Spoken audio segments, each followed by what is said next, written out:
Agora olhamos a situação na Síria. Está connosco o jornalista Filipe Davilés. Boa tarde, Filipe. Obrigado por estar connosco.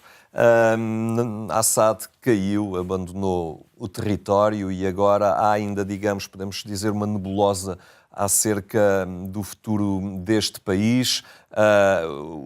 Os interesses nesta situação parecem começar a perceber-se, ou quem beneficia desta situação, eventualmente Israel ou a Turquia, mas quem está muito apreensivo são as comunidades cristãs que ali habitam. Sim, e com boas razões para isso. Tendemos a falar aqui de rebeldes e sabemos que Assad era um ditador sanguinário e, portanto, associamos os rebeldes aos libertadores e, eventualmente, aos que querem impor a democracia. Não é claro que seja assim. Os rebeldes que neste momento estão na mão de cima, os que conseguiram, com o apoio da Turquia, avançar e de uma forma absolutamente estrondosa acabar com o regime num período de 5 dias, depois de 14 anos praticamente de guerra, são uma evolução, esperemos que uma evolução de um grupo que inicialmente estava ligado à Al-Qaeda.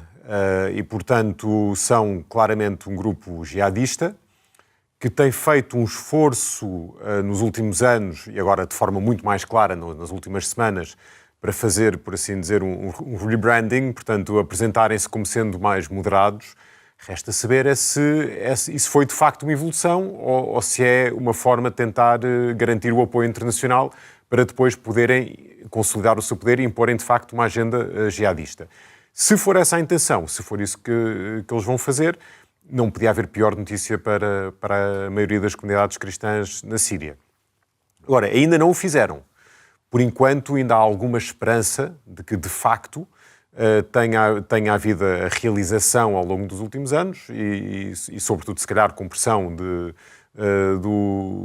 da comunidade internacional, para a necessidade de consolidarem um regime na Síria que respeite os direitos das minorias. Não estamos a falar só de cristãos, estamos a falar de cristãos, estamos a falar de drusos e estamos a falar de alauítas. Os alauítas estão numa situação particularmente complicada porque a família Assad era alauíta e, portanto, a espinha dorsal do regime de Assad era constituído por alauítas e outros fiéis à sua família.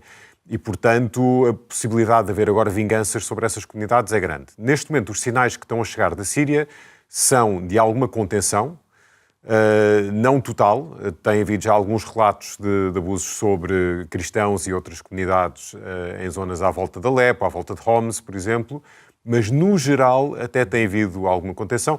Correu às tantas até um boato de que o líder deste grupo rebelde, o Jolani, tinha convidado o arcebispo de Alepo para ser o governador de Alepo durante esta fase de transição. Ele negou, mas esses boatos podem ter algum fundamento. Claro que ele nunca poderia aceitar e, portanto, se calhar também por isso tenha sido tão enfático a dizer que isso nunca aconteceu.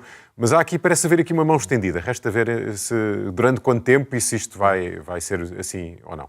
O bispo de Homs também, Jacques Murad, também tinha comentado há dias num jornal italiano que já tinha havido alguns contactos, algumas conversações esperançosas e apaziguadoras, isto no momento em que a população anda na rua a festejar, digamos assim, há este clima ainda, mas não se percebe ainda muito bem para que lado as coisas evoluem.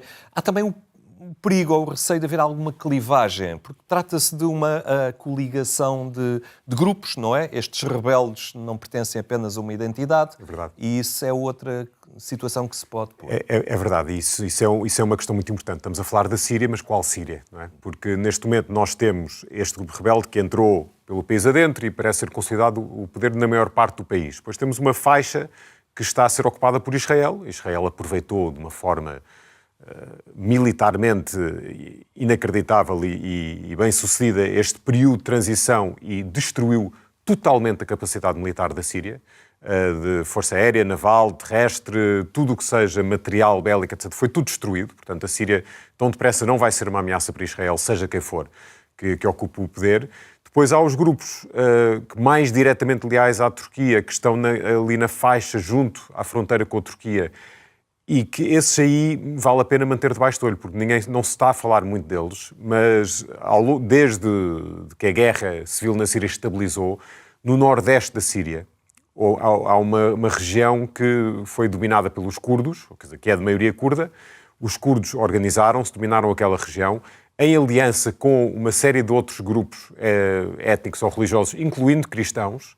Portanto, os cristãos ali que são maioritariamente da Igreja Siríaca Ortodoxa, mas não só, mas que se consideram siríacos em termos de identidade, aliaram-se aos curdos e estão há vários anos a fazer ali um projeto democrático, que é dos poucos projetos democráticos com total respeito pela liberdade religiosa, pela representatividade não só de diferentes etnias, mas também entre homens e mulheres a nível de governo, etc. E também a nível militar, há as famosas brigadas de combatentes, de mulheres combatentes curdas e também cristãs também existem.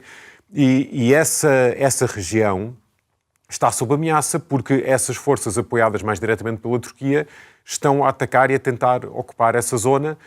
Temos um cenário absolutamente vergonhoso, diria eu. Não sei se lembra que Kobani tornou-se uma cidade, um símbolo de resistência na altura do avanço do Estado Islâmico. Chegaram a Kobani, que fica em cima da fronteira com a Turquia, e não conseguiram avançar por os curdos. Os curdos defenderam aquilo com unhas e dentes e conseguiram evitar que o Estado Islâmico ocupasse Kobani. E depois, mais tarde, acabaram por ser eles que no terreno acabaram com o Estado Islâmico enquanto ameaça no terreno, que isto foi um feito absolutamente heroico. E nessa altura os turcos ficaram do lado da fronteira a observar, não interferiram. E neste momento as forças apoiadas pelos turcos estão a tentar expulsar esses mesmos curdos e seus aliados de Kobani. Portanto, isto já deu uma grande volta. Mas vale a pena ter essa zona debaixo do olho porque estão-se a cometer ali atrocidades e eu temo o pior para as comunidades curdas e cristãs que vivem nessa zona. Se a instabilidade fizer parte do futuro deste país, ela alargar-se-á também a países vizinhos, no caso do Líbano, por exemplo, é natural. O Líbano tem muito a ganhar e muito a perder com isto. O Hezbollah, que domina o Líbano em termos militares, porque é mais forte que as próprias Forças Armadas do Líbano, neste momento ficou sem fontes de apoio. Era apoiado pela Síria,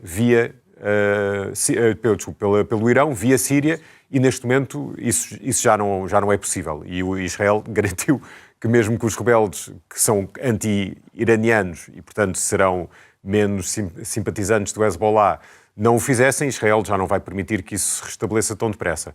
Agora, portanto, enfraquece o Hezbollah, o que pode ser uma coisa boa para a estabilidade no Líbano. Por outro lado, pode levar a que no Líbano regresse o conflito entre diferentes fações, se houver um enfraquecimento. Outra questão é que os cristãos que vivem na Síria, se a situação piorar, vão tentar sair. E tentarem sair, alguns sairão para o Líbano, e isso também pode levar a uma destabilização do Líbano se de repente houver mais um influxo de refugiados, que já tem havido muitos, e o Líbano dificilmente aguenta os que já lá tem. E, por outro lado, podem fugir para o Iraque. E aí, se eles fugirem para o Iraque, e mais grave do que isso, se o extremismo islâmico se consolidar na Síria e por isso se espalhar também para o Iraque, porque aquelas fronteiras são muito porosas, se o Estado Islâmico, que é inimigo deste grupo rebelde na Síria, mas continua a ser uma ameaça, ressurgir e também ganhar ali mais importância, então toda aquela zona onde, neste momento, os cristãos no Iraque se refugiaram, que é o norte do Iraque, o Kurdistão iraquiano e a zona à volta de Mossul, a planície de Nínive, poderá ficar ameaçada, e isso aí é desastroso para as comunidades cristãs no Iraque e na Síria.